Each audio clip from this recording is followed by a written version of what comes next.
Kali ini kita akan membahas tentang besaran, satuan, dan dimensi. Besaran merupakan sesuatu yang dapat diukur dan dinyatakan dalam angka. Satuan selalu mengikuti nilai besaran. Sedangkan dengan dimensi, itu adalah cara penyusunan besaran yang biasanya dinyatakan dengan lambang huruf tertentu dan diberi kurung persegi.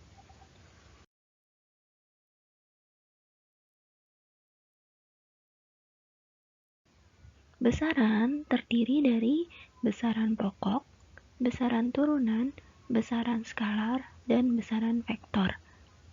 Berdasarkan satuannya, besaran terbagi menjadi besaran pokok dan besaran turunan. Besaran pokok adalah besaran yang hanya memiliki satu satuan, sedangkan besaran turunan itu adalah besaran yang dihasilkan dari rumus sehingga memiliki lebih dari satu satuan. Sedangkan berdasarkan nilainya itu terbagi menjadi besaran skalar dan besaran vektor. Besaran skalar itu adalah besaran yang hanya memiliki nilai saja. Sedangkan besaran vektor adalah besaran yang memiliki nilai dan arah. Untuk satuan terbagi menjadi satuan internasional, satuan baku, dan tak baku. Satuan internasional adalah satuan yang dikenal dan diakui di seluruh dunia. Sedangkan satuan baku itu adalah satuan yang menjadi dasar pada perhitungan. Sedangkan untuk tak baku adalah satuan yang hanya berlaku di daerah tertentu. Untuk dimensi biasanya digunakan untuk analisis dimensional dan kesetaraan beberapa besaran. Ini adalah besaran pokok dan satuannya dalam skala internasional atau dalam satuan internasional. Besarannya terdiri dari 7 besaran. Yang pertama panjang, massa, waktu, arus listrik, suhu, jumlah zat, dan intensitas cahaya. Bisa dilihat di sini untuk besaran pokok hanya memiliki satu satuan saja. Dimensinya pun hanya satu. Besaran turunan, seperti yang dijelaskan sebelumnya, itu adalah besaran yang dihasilkan oleh rumus, sehingga satuannya memiliki lebih dari satu satuan. Otomatis dimensinya pun lebih dari satu. Notasi ilmiah. Notasi ilmiah itu adalah cara yang digunakan untuk mempermudah penulisan angka yang sangat kecil atau angka yang sangat besar. Ketentuannya yaitu A dikali 10 pangkat N dengan nilai A sebagai bilangan asli yang nilainya kurang dari 10, lebih dari 1, dan N adalah bilangan bulat. Bisa plus, bisa juga minus.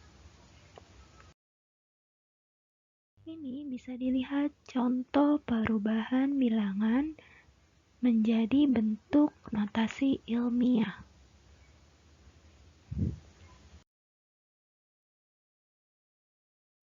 Aturan-aturan angka penting. Yang pertama, semua angka bukan 0 adalah angka penting. Misal, 12,5 terdiri dari 3 angka penting yaitu 1, 2, dan 5. Yang kedua, 43,51 itu ada 4 angka penting. Yang pertama 4, 3, 5, 1. Ketentuan yang kedua, angka 0 yang diapit angka bukan nol adalah angka penting. Contohnya 1,067 itu ada 4 angka penting. Lalu ada 305 itu adalah 3 angka penting. Ketentuan yang ketiga itu angka 0 yang terletak di sebelah kiri angka bukan 0 tidak termasuk angka penting. Contohnya 0,077 itu terdiri dari 2 angka penting. Angka pentingnya adalah 7 dan 7. Contoh selanjutnya 0,308 itu terdiri dari 3 angka penting, yaitu 3, 0, dan 8. 0 yang digunakan adalah angka 0 yang diapit oleh angka 3 dan angka 8. Ketentuan keempat yaitu angka 0 di sebelah kanan bukan angka 0, bukan angka penting kecuali diberi tanda khusus. Contohnya misal angka 1000 itu hanya satu angka penting. Angka pentingnya adalah angka 1.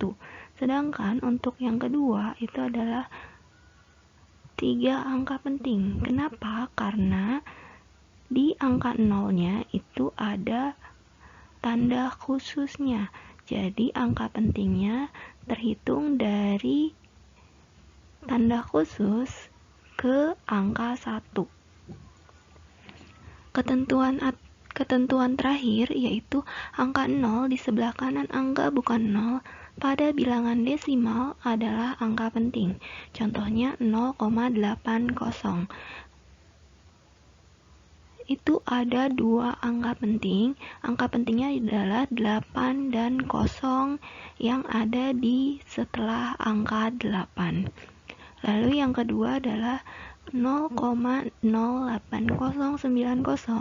itu adalah 4 angka penting, di mana angka pentingnya adalah 8090.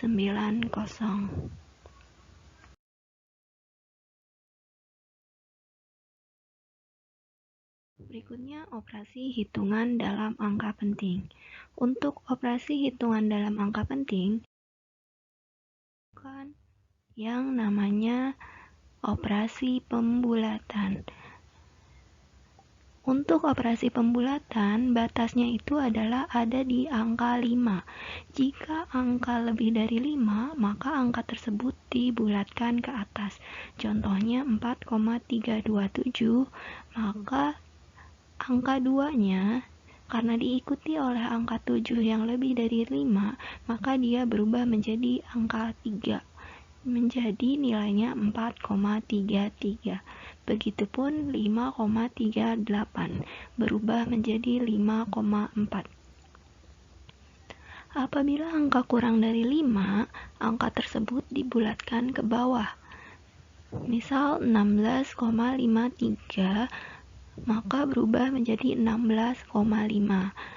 Lalu 8,94 sama dengan 8,9. Nah, jika angkanya tepat sama dengan 5, maka angka tersebut dibulatkan ke atas jika angka sebelum angka 5 merupakan bilangan ganjil, dan akan dibulatkan ke bawah jika angka sebelum angka 5 merupakan bilangan genap. Contohnya 8,35. Karena 3 adalah bilangan ganjil, maka dibulatkan ke atas menjadi 8,4. Begitupun dengan 8,45. Karena 4 merupakan angka genap, jadi dibulatkan ke bawah sehingga nilainya sama dengan 8,4.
Untuk pembahasan soal pertama itu tentang penjumlahan. Pada penjumlahan kita mengenal istilah angka taksiran. Angka taksiran adalah angka yang berada di urutan terakhir pada angka penting. Contohnya nomor 1 yaitu 3,35.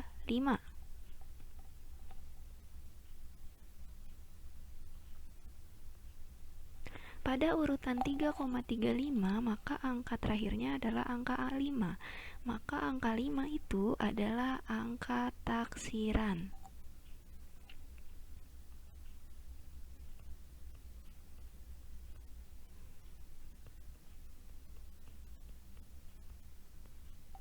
Sedangkan untuk yang berikutnya 2,1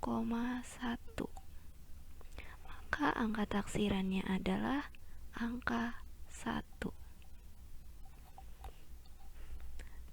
Ketika dijumlahkan maka menghasilkan nilai 5, 4, dan 5. Angka taksirannya itu turunan dari angka sebelumnya. Berarti ini turun menjadi angka 5 di belakang, lalu 1 turun menjadi angka 4. Jika seperti ini, maka dia memiliki 2 angka taksiran.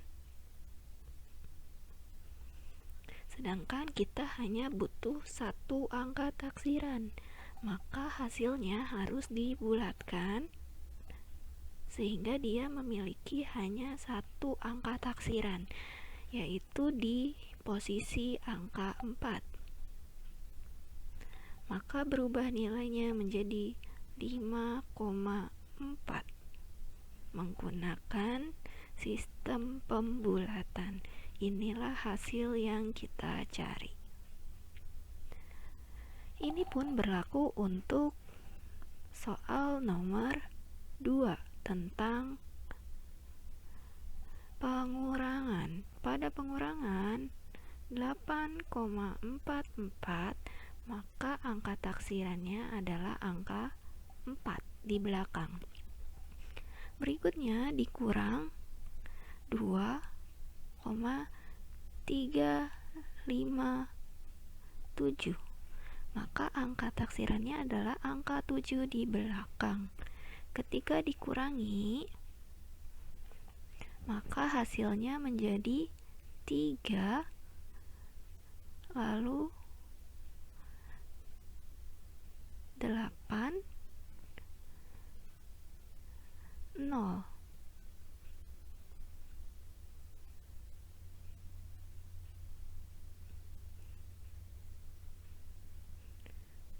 Koma 6. Nah, angka taksirannya itu yang di belakang. Turunan dari 7 jadi 3, turunan dari 4 menjadi 8, sehingga dibulatkan menjadi 6,08. Ini yang kita cari.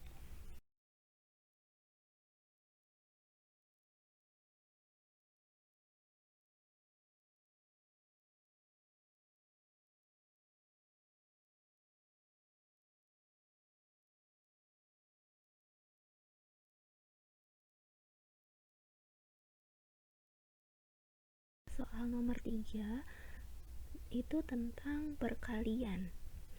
Di sini kita punya soal yaitu 3,8 dikali 2,13.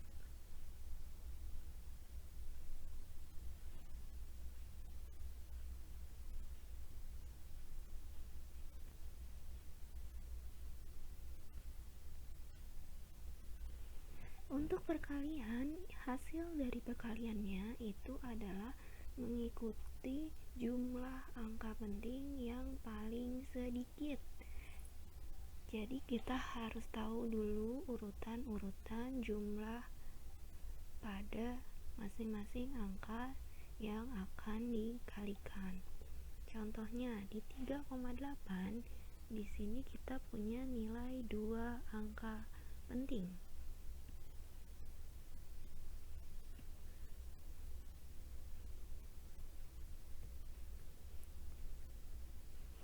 Sedangkan untuk di 2,13 itu kita punya 3 angka penting.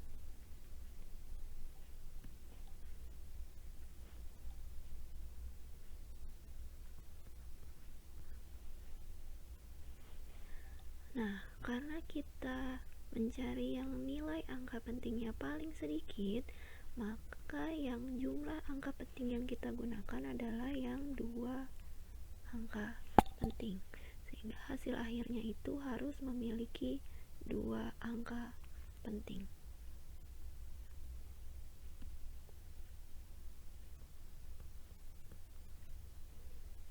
Ketika kita jumlahkan dan dikalikan, 3,8 dikali 2,13 itu kita mendapatkan nilai 8,094.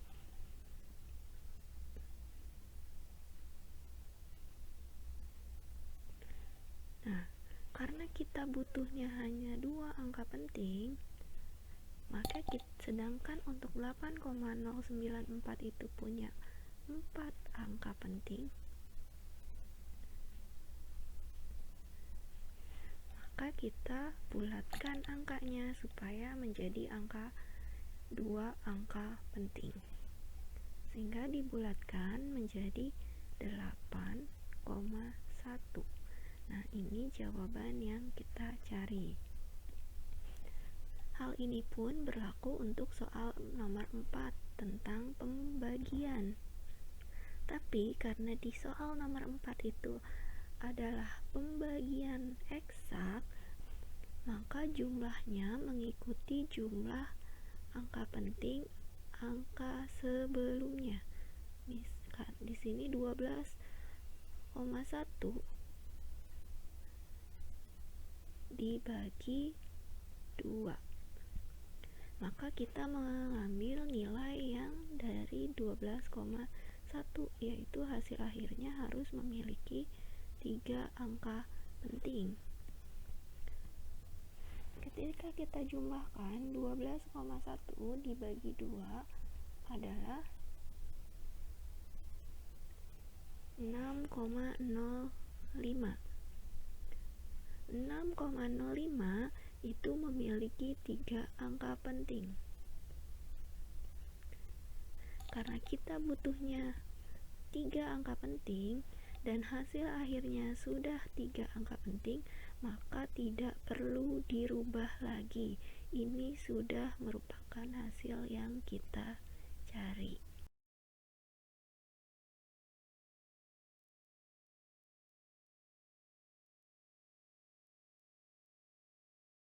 Soal nomor 5 itu tentang bilangan pangkat.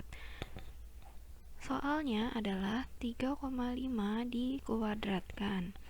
Untuk jenis soal seperti ini, maka hasil dari hitungannya mengikuti jumlah angka penting angka sebelumnya.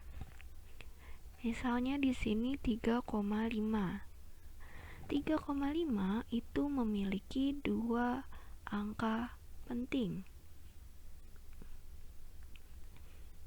Karena memiliki 2 angka penting, maka hasilnya pun harus memiliki 2 angka penting. Ketika kita menghitung 3,5 dipangkatkan 2, maka hasilnya adalah 12,25. Jika seperti ini, maka ini memiliki 4 angka penting. Sedangkan kita butuhnya adalah 2 angka penting. Maka bilangan 12,25 kita bulatkan menjadi 12. Ini jawaban yang kita cari. Berikutnya soal nomor 6. Untuk bilangan akar, prinsipnya sama dengan pangkat, yaitu mengikuti jumlah angka penting angka sebelum pengoperasian, yaitu 121 diakarkan itu memiliki 3 angka penting.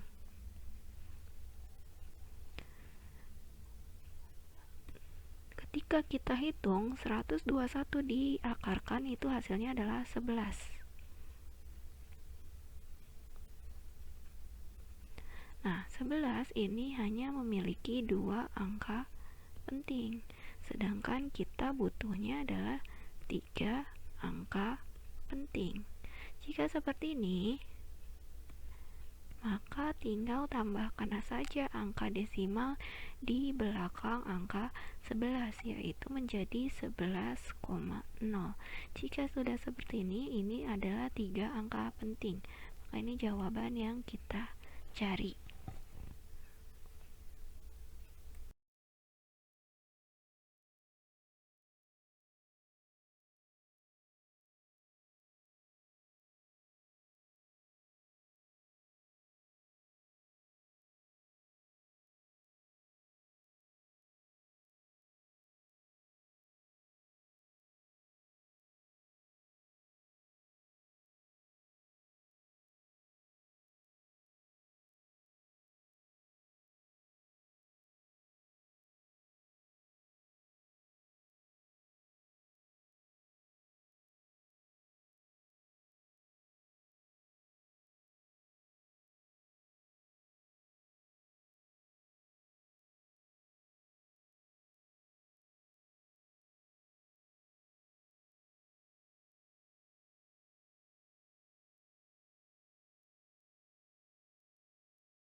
Untuk soal nomor 7 hingga nomor 10 itu kita mengubah angka ke dalam bentuk notasi ilmiah. Soal yang pertama yaitu di nomor 7, kita merubah 1200 km menjadi satuan meter. Yang pertama kali kita lakukan, ubah dulu satuannya. Dari kilometer ke meter itu turun 3 kali sehingga dikalikan 1000. 1000 itu sama dengan 10 pangkat 3. Lalu selanjutnya kita ubah angka 1200. Karena 1200 itu lebih dari 10, maka komanya ada di belakang dan dia maju ke depan sampai kurang dari 10 lebih dari 1, sehingga berhenti di antara 1 dan 2. Jadi berubah menjadi 1,2. Karena dia maju 3 kali, maka dikali 10 pangkat 3. Selanjutnya tinggal kita gunakan perkalian pangkat, yaitu 1,2 10 pangkat 3 kali 10 pangkat 3 sama dengan 10 pangkat 6 meter. Jadi pangkat 3 di atas dijumlahkan. Lalu untuk soal nomor 8 itu pun sama. 8578 kilogram diubah menjadi gram. Nah, kilogram ke gram itu sama, dikali 1000 sehingga jadi 10 pangkat 3. 8578 itu lebih dari 10, maka komanya di belakang maju ke depan sebanyak 1, 2, dan 3. Berhenti di antara 8 dan 5.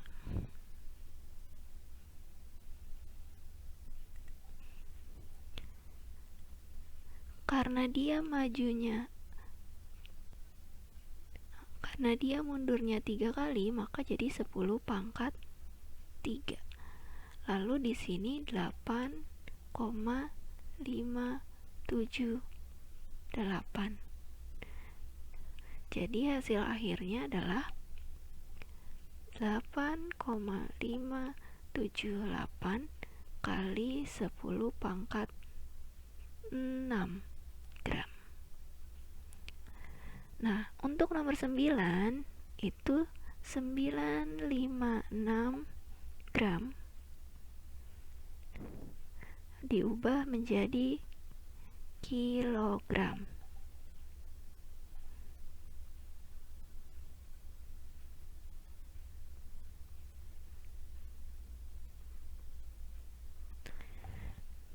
Dari gram ke kilogram itu dia naik 3 kali. Karena naik, maka pangkat yang kita gunakan adalah pangkat negatif. Jadi 10 min 3. 956 itu lebih dari 10. Jadi komanya ada di belakang. Kita pindahkan 1, 2 menjadi 9,56.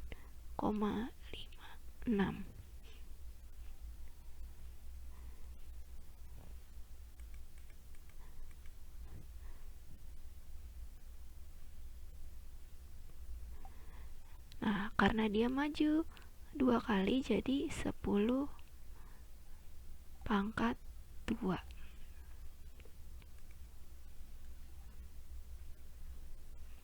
Ketika dijumlahkan, maka 2 ditambah minus 3 itu menjadi 10 pangkat minus 1. Sehingga hasil akhirnya adalah 9,56 kali 10 min 1 kilogram. Nah, terakhir soal nomor 10 itu sama, 835 milimeter ubah ke meter. Nanti dengan cara yang sama seperti nomor 9, maka akan didapatkan hasil 8,35 kali 10 min 1. Tuh.